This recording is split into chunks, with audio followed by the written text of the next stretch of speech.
Welcome to the Banker Lamp. Please enjoy the video. You begin by confirming legal rights and assembling assets. You must check whether you own the character, have a license, or need permission. This protects you later. Once confirmed, gather high-resolution references, sprites, or 3D models and label source files. Make sure to save license statements, emails, or contracts in a single folder for quick access. Then open Sora 2 and create a new project workspace named for the licensed character, so your workflow stays organized from the first import. Next, you import model files and textures into Sora 2 and configure them for runtime.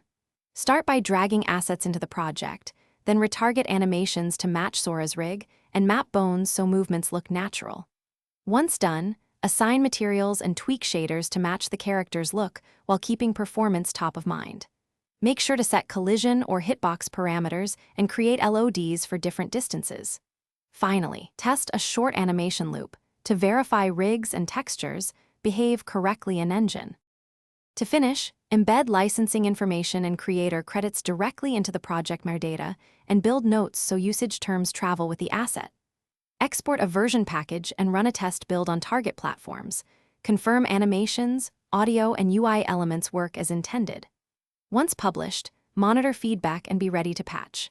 If issues arise, check Sora 2 logs for missing textures or retarget errors, re-export problem assets, and reconfirm permissions to avoid takedowns.